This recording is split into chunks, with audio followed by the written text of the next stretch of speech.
यदि आप माला जप करते हैं या आप मंत्र जाप करते हैं तो आपके लिए ये 4 बातें जो आज मैं बताने वाली हूँ, ये बहुत ज़्यादा महत्वपूर्ण है। दोस्तों, माला जप हम लोग करते हैं, लेकिन अलग-अलग लोगों को अलग-अलग परिणाम मिलता है। कुछ लोगों को बहुत जल्दी माला जप से सिद्धि प्राप्त हो जाती है और कुछ लोग बहुत मेहनत करते हैं लेकिन उन्हें फल की प्राप्ति नहीं होती है।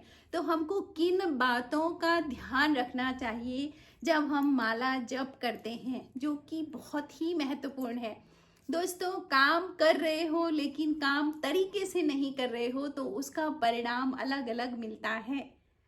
आप गुरु के पास गए, गुरु ने आपको मंत्र दिया और आप बिल्कुल जैसे आपके पास बंदूक हाथ में लग गई और आप फायरिंग करते जाओ, ठक ठक ठक ठक, जहां मर्जी आई वहां फायरिंग कर रहे हो, तो क्या रिजल्ट तक पहुंचोगे? क्या करना होता है? भेदनी होती है। जैसे अर्जुन ने मछली की आंख भेदी थी, तो उसके लिए आपको किस तरीके से मंत्र जाप करना है, ये जानना बहुत जरूरी है।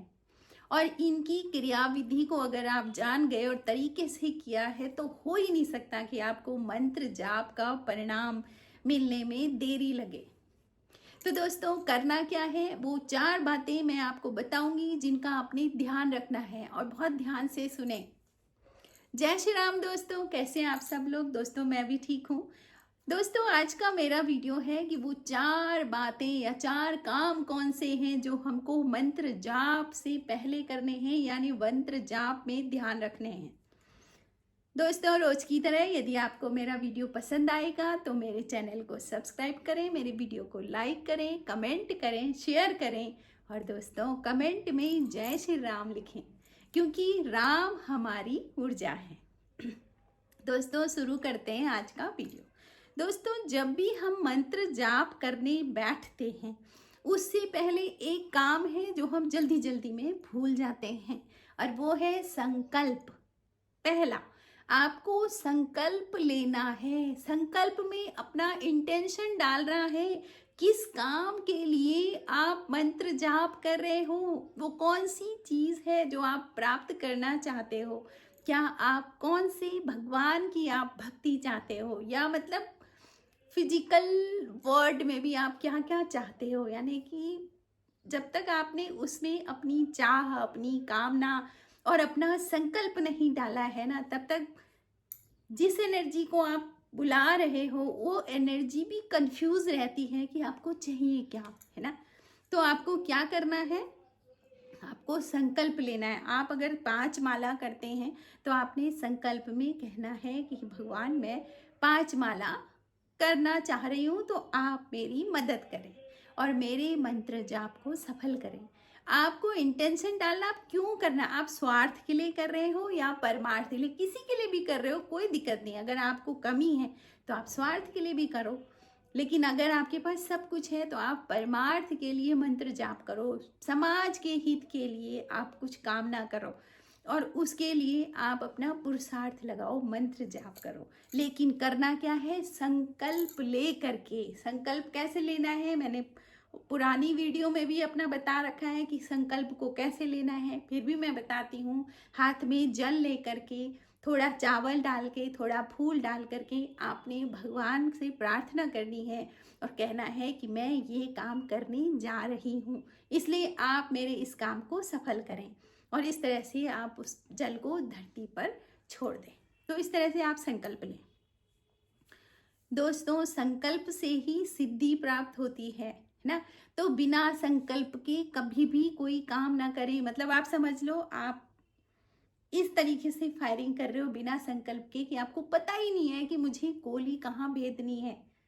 दोस्तों, नंबर 2, वो काम आपको जो करना है वो है अर्पण। आपने जितना भी पुरुषार्थ लगाया है, जो भी किया है, उसको अपने पास ना रखें, उसको भगवान को अर्पित कर दें कि ये सब आपको समर्पित है। अर्पण करना बिल्कुल ना भूलें, है ना। आपके भीतर अहंकार नहीं होना चाहिए कि मैंने किया, नहीं, भगवान ने करवाया है, और भगवान ये सारी जो भी इन कर्मों के फल हैं, मैं सब आपको अर्पण करता हूँ। ये मेरा मंत्र जाप भी मैं आपको अर्पण करता हूँ। तो अर्पण करने से आप भगवान जो होते हैं ना, इष्ट होते हैं, जो मंत्र के देवता होते हैं, वो बहुत जल्दी खुश हो जाएंगे आपके इस कर्म से।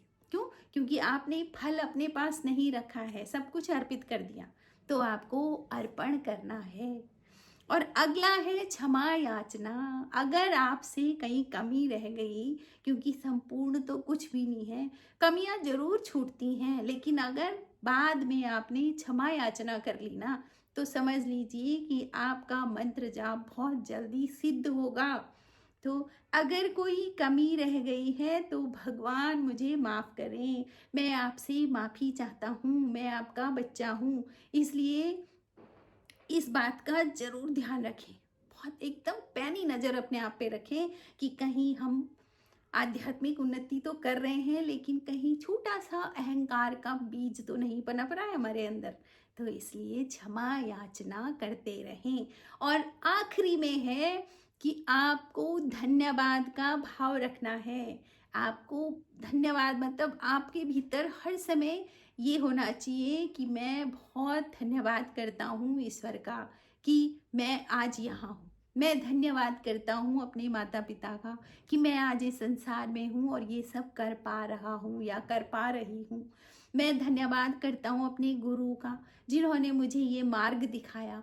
कि और भी आपके रास्ते में जो भी आपको मिल रहे हैं, आप उनका धन्यवाद करें। आप एक कदम भी अगर किसी के बोलने से, सीखने से आप इस मार्ग पर बढ़ रहे हो, तो आप उनका धन्यवाद करें। क्योंकि धन्यवाद एक ऐसी चीज़ है जो आपको और कुछ दिलाती है। अगर आपको मिला और आपने समझा मैंने करा, कोई इसके लिए कोई दूसरा जिम्मेदार नहीं है, बस मैं ही हूँ, तो आप समझ लिए कि आपके ऊपर जो कृपा होती है ना, वो वहीं पे रुक जाएगी। इसलिए धन्यवाद का भाव रखना है। तो दोस्तों, यदि आप मंत्र जाप कर रहे हो, आप आध्यात्मिक उन्नति चाह रहे हो, या और कुछ भी आप चाह रहे हो, आप माला जप करते हो, आप साधना करते हो, तो इन 4 चीज़ों को आप बहुत ध्यान रखें। संकल्प, अर्पण, क्षमा याचना और धन्यवाद का भाव। ये 4 चीज़ें आपको आपके कर्म में सिद्धि प्राप्त करवा देंगी और आपका कार्य सिद्ध हो जाएगा। तो दोस्तों, इस तरह से आप जरूर मंत्र जाप करें। दोस्तों, कुछ लोग कहते हैं कि हम जब यहाँ पर प्रारब्ध ही भोग रहे हैं, तो फिर ये सब काम करने से होगा क्या? तो दोस्तों, मंत्र जाप से आपकी कुछ हद तक प्रारब्ध के कर्म भुगतने भी कम हो सकते हैं, कम होते हैं। आप छोटी छोटी जगहों पर बाल बाल बच जाओगे, आप बड़े नुकसान होने से आप बच जाओगे। क्यों? क्योंकि आपकी जबान पे हर समय क्या है? मंत्र जाप है। तो इसलिए प्रारब्ध कर्मों को भी ये काट देते हैं। कुछ कर्म ऐसे होते हैं जो काटने ही पड़ते हैं, लेकिन अगर उनको काट रहे हो आप, तो उसमें भी ये सहायक हो जाएंगे। आपके पास कोई ऐसी चीज़ मिल जाएगी कि आपके लिए वो कर्म काटने आसान हो जाएंगे। कोई आपके लिए ऐसा हो जाएगा खड़ा जो आपकी मदद कर लेगा। तो इस तरह से मंत्र जाप करें।